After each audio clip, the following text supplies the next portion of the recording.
Welcome to Watch Out Channel. I'm the Haunting Hour 17, hinting at a specific time for paranormal activity and content. So be sure to subscribe and hit the bell icon to stay updated. The video I will share is from the uploader, Sir Creeps. The video, whether they have truth or not.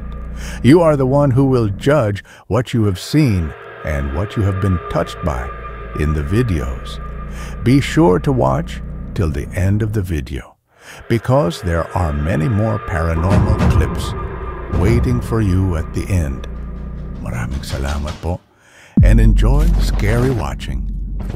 Ang mga video inyong makikita ay mula naman sa isang Pinay na TikTok user na mas kilala sa tawag na Miss Chong. Nitong nakaraan ay kumakalat ang kanyang mga videos na kung saan ay may kung anong kababalaghan di umano na nangyayari sa loob ng kanyang sasakyan na nagawa niyang makukanan sa mga bidyong ito. Diba parang minumulto nga ako? Pakita ko sa inyo, tumawag sa akin yung guard, nakabukas daw yung kotse ko. Itinitigan ko po yung kanina, May. Kasi ganun ako, pag umaalis ako, tinititigan ko yung mga ilaw ng loob, ganyan. Tinitigan ko siya kanina.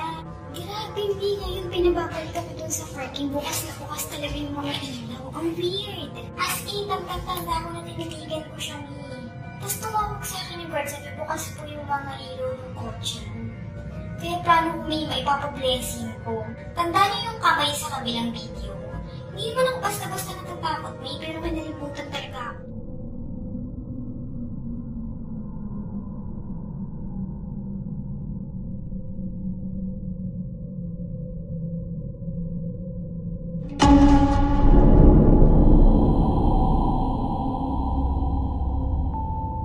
Sa unang clip ay ibinahagi ni Miss Chong na tinawagan siya ng isa sa mga guard ng isang mall para sabihin na bukas sa mga ilaw ng kanyang sasakyan na ayon mismo kay Miss Chong ay iniwanan naman niya na nakapatay. At sa ikalawang clip naman ay ipinakita ni Miss Chong ang di umano isang kamay na nakuhanan niya sa bidyong ito habang siya ay kumakain mag-isa sa loob ng kanyang sasakyan.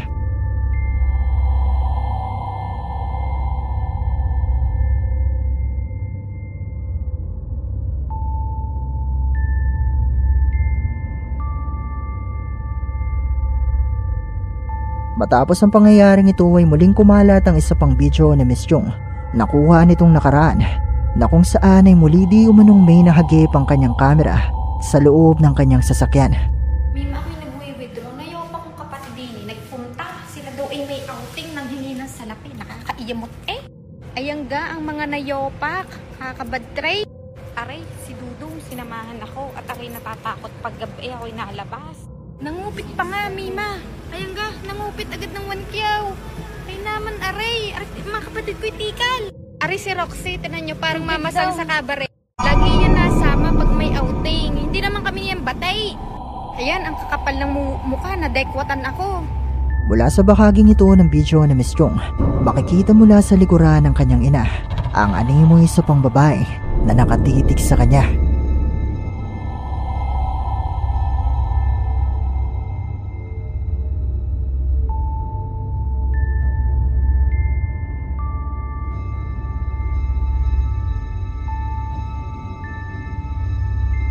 Matapos na kumalat ang mga bidyong ito ni Miss Chong, ay may isa pang video na nakalukay ang kanyang mga followers.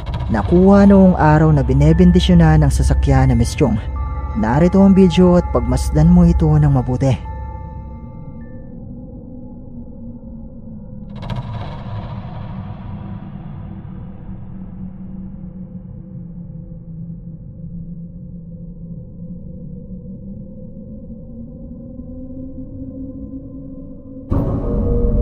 Makikita di umano sa bahaging ito ng video ni Miss Chong ang animoy isang mukha na nakasilip mula sa loob ng sasakyan.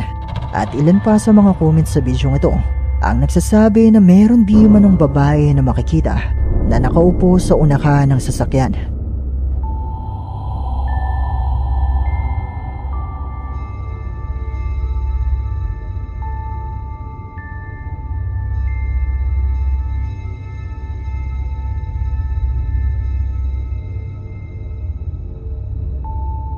Ayon kay Miss Chong ay marami na di umanong nangyaring kababalaghan sa loob ng kanyang sasakyan at sa tingin niya ay meron talagang kakaiba dito.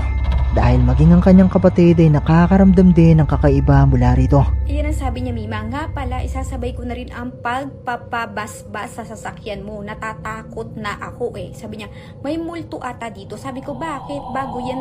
Sabi ko gano'n. Sabi niya, may nakita ako nakaupo sa likod. As in, kita ko, babae, mahaba ang buhok, tas naka-white, nakayuko. Pero totoo nga kaya mga nakukanan sa video ito? Posible nga kaya na haunted ang kanyang sasakyan? Malaya kayong i-comment sa ibaba ang inyong mga opinyon.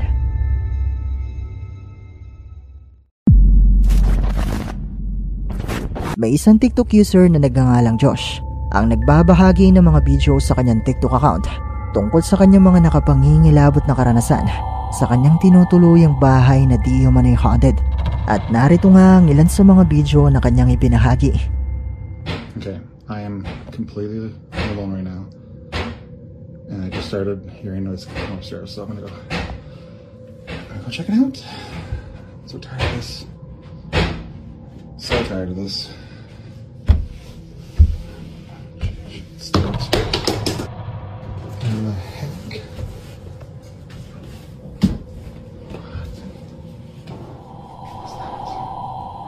What was that? Oh my goodness, this was not like this before. It's not like this at all. Good grief. And the cross is upside down. Oh my goodness.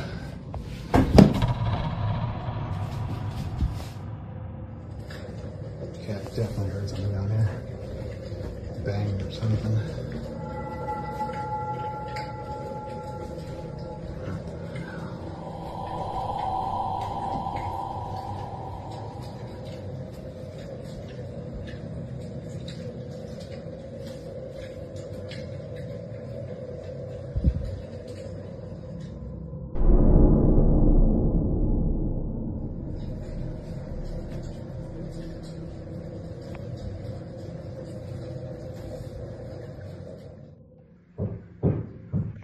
Not again.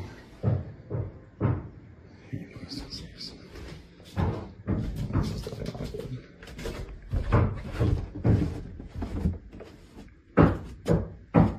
Hello?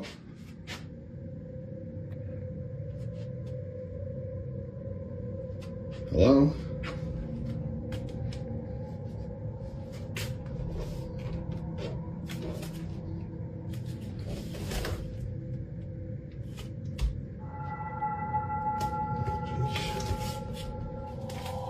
No, I don't think so. No. I'm done. I'm done. I'm done. Okay. So I just came down here to go watch a movie. And I swear that thing was moving again. Maybe it was just me, but it definitely seemed like it was starting to move or about to move. Yeah, there it goes again. I don't even know what to do at this point. This is not even mine, it's my nephew's. They just left it here.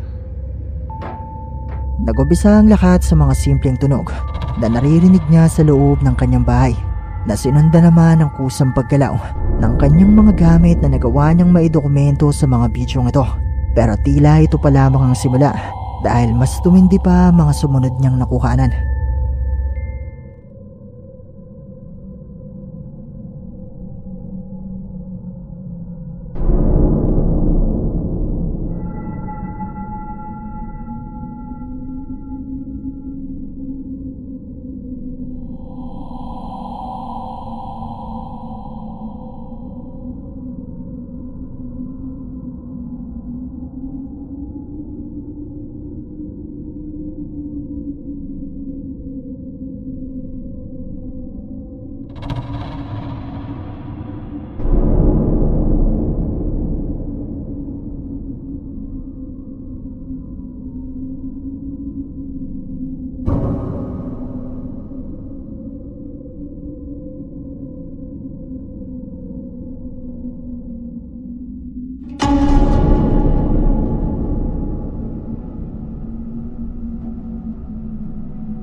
So I just got home from work, and there should be nobody at my house right now. I mean, it should be completely empty.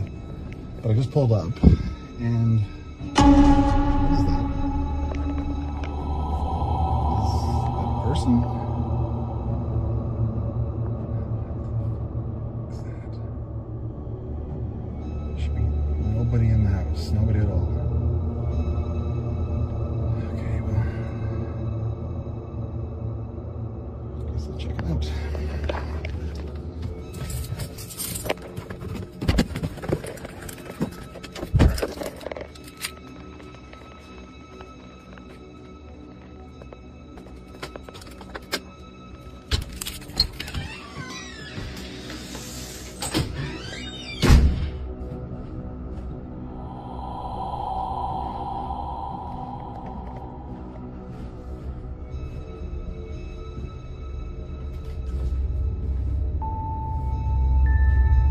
Muli niyang nakuhanan ng kusang paggalaw ng mga bagay sa loob ng kanyang bahay. At isang gabi ay nagawa niyang makuhanan mula sa bidyong ito ang isang itim na figura ng animoy isang tao na dumaan sa pasilyong ito.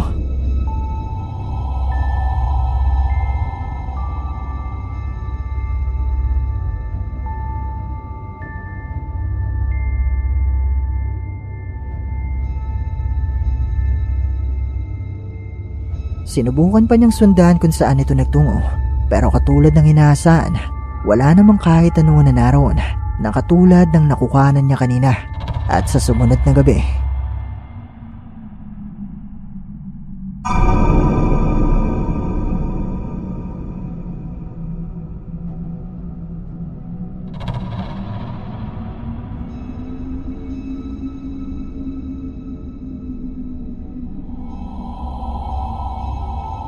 sa kanyang paglabas mula sa kanyang kwarto, nakuhanan niya mula sa bahaging ito ang isang itim na figura na animoy isang tao. At nang muli niyang ipaling ang kamera dito, ay wala na ito ron.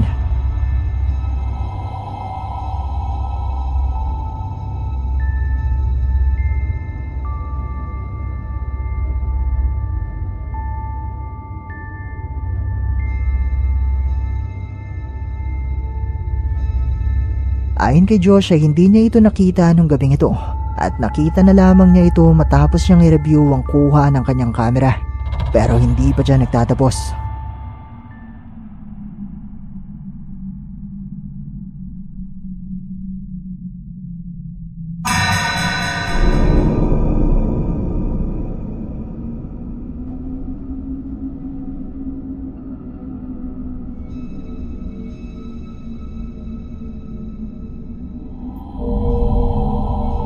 Mula sa bidyong ito, nagawa niyang makuhanan sa ibaba ng hagdanan ang animoy isang babae na may makabang itim na buhok at maputlang muka na sinubukan pang sundan ni Josh, pero hindi na muli pang nagpakita sa kanya.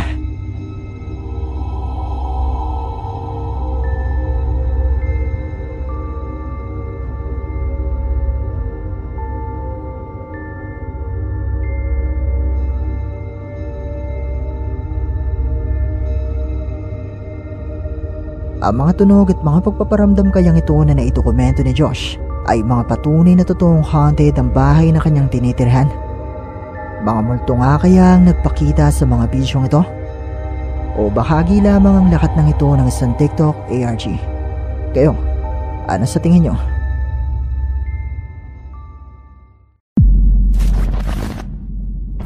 Ang bidyong ito ay ipinadala naman sa atin ng isa sa ating mga viewers sa si Marig at Maitan.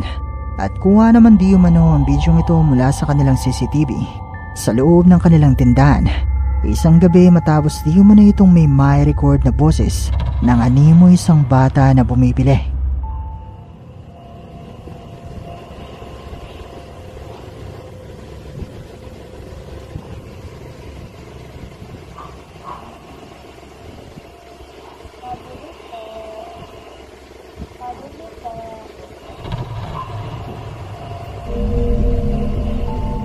Mula sa kuwang ito ng kanilang CCTV, maririnig ang boses ng isang bata na animoy bumibili sa kanilang tindahan.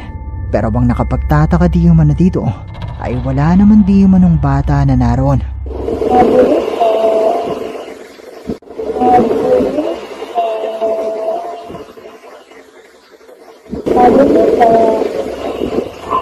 Ayon pa sa ating sender ay sinabi di umano sa kanya ng kanyang apo na ang boses na maririnig sa bidyong ito ay boses ng kanyang nakakalarong bata noong sila ay nakatira sa Pasig at tila ba sumunod-ti umano ito sa bahay nila na ito sa Parañaque.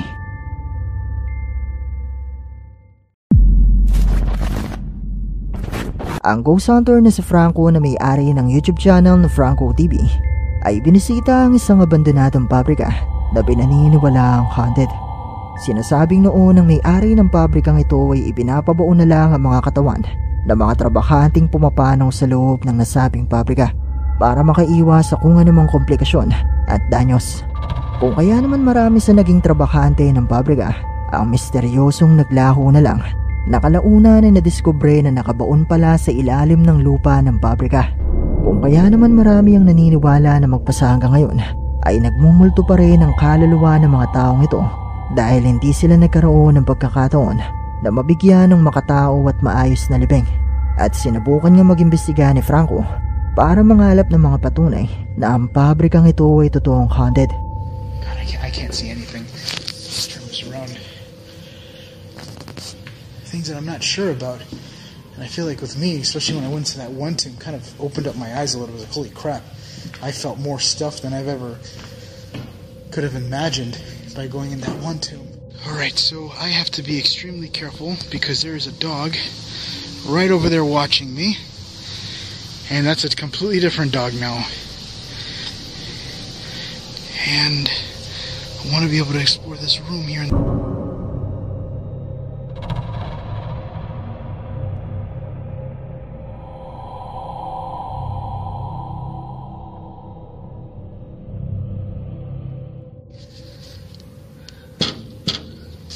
See what happens. Get anything knocking. Oh, what was that?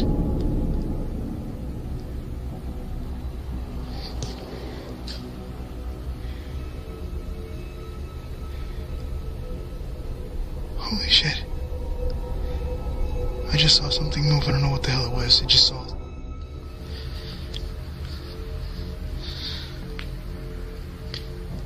I don't know what the hell I just seen. I saw it like a split second. Something move inside.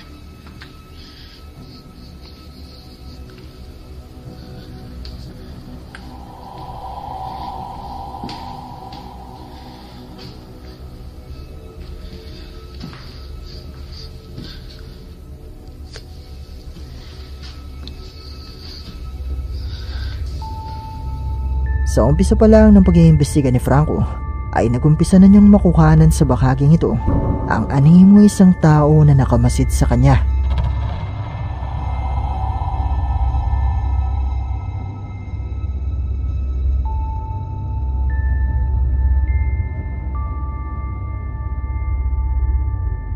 Matapos ito ay nakita naman ni Franco mula sa bahaging ito ang mukha ng isang tao na nung una ay nakatitig sa kanya pero bigla na lang ding nagtago.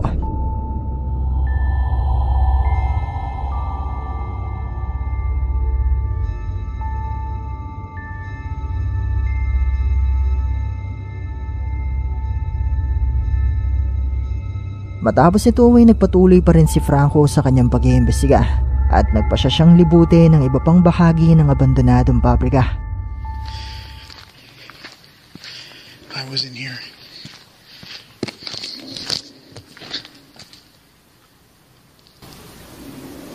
What the hell was that? Listen.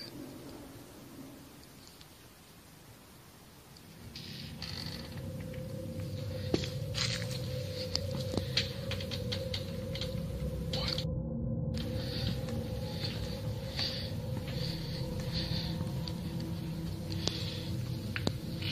This door just moved on me.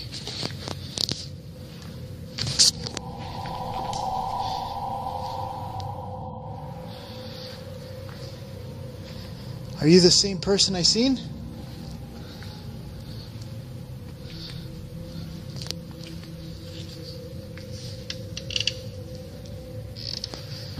Wow. That was something else. There is this other room.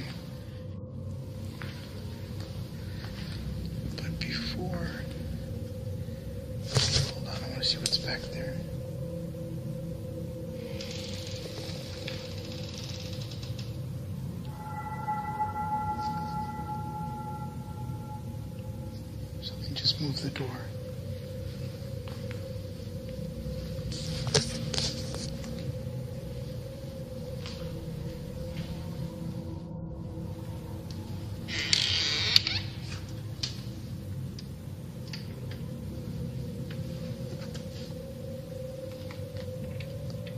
Oh, it's cold in this room.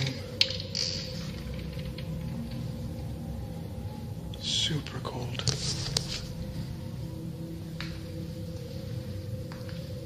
Is there anybody in here with me that would like to talk?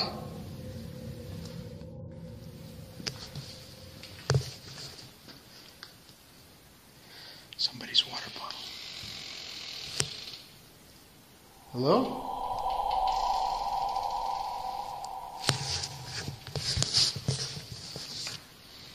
Door's moving again.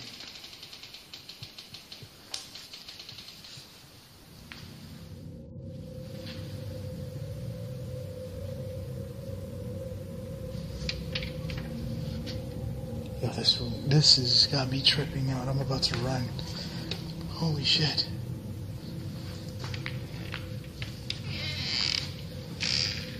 Is there something you're trying to talk to me with, or am I just scaring myself? This is the other side.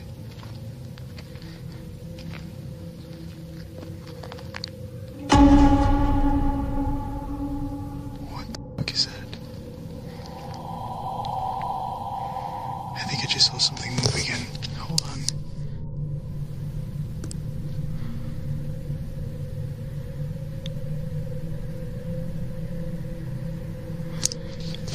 I think I got something.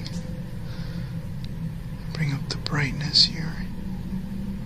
It's moving. Somebody is staring at me right now.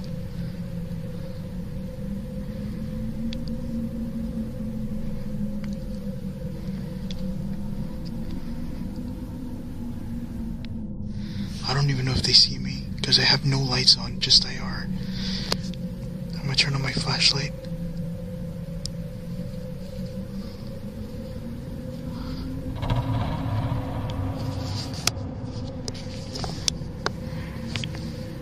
They're hiding from me.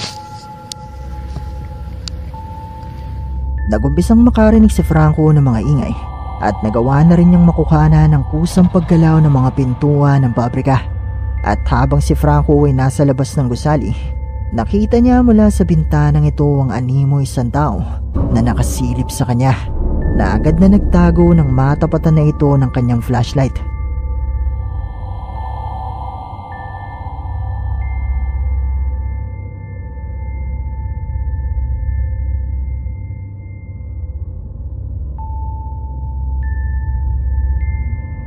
Sinubukan pa ni Franco na silipin ang lugar kung saan ito nagpakita, pero wala namang tao na naroon. Di pa siya nagtatapos. And I just seen a flashlight or something that looked like passed by the window. I think I'm hearing something. I hear somebody singing.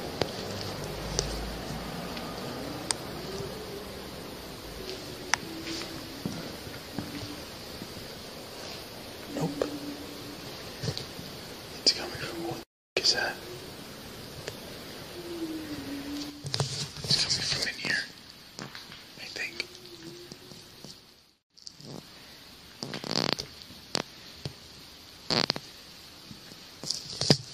I'm gonna have my flashlight out just in case.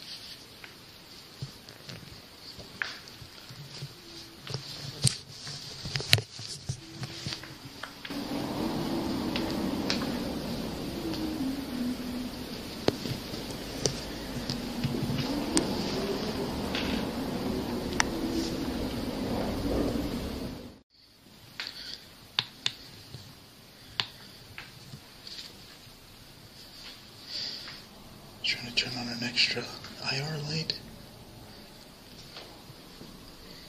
I can't even feel the wall. If you see me reaching around for stuff, it's because I can't see anything.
God, I thought I was going to run into somebody here.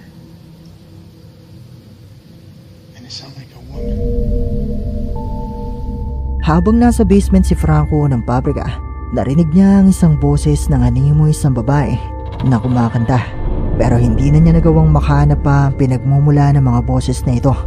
Pero totoo nga kaya mga naidokumento ni Franco sa bidyong ito? Sapat na kaya na patunay ang mga ito para masabing totoong haunted ang abandonadong pabrikang ito? Kayo, ano sa palagay niyo?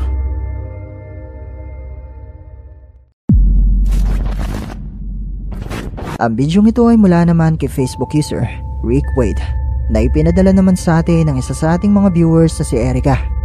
Ayon kay Rick ay kuha di umano ang bidyong ito habang kinukuhanan niya ang kanyang koleksyon ng mga manika na di umano ay haunted nang bigla na lang di umanong may mahagip ang kanyang kamera na kakaiba.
Mula sa bidyong ito, makikita mula sa likuran ng isa sa kanyang mga manika ang paglitaw ng isang puting imahe o usok na hindi naman di umano napansin ni Rick noong mga oras na kinukuhanan niya ang bidyong ito.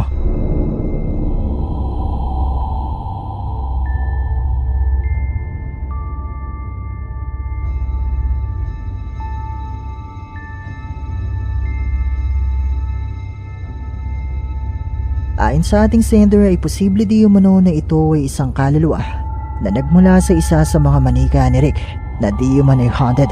Pero kayo, posible nga kaya na isa itong multo? Kayo na bakalang umusga.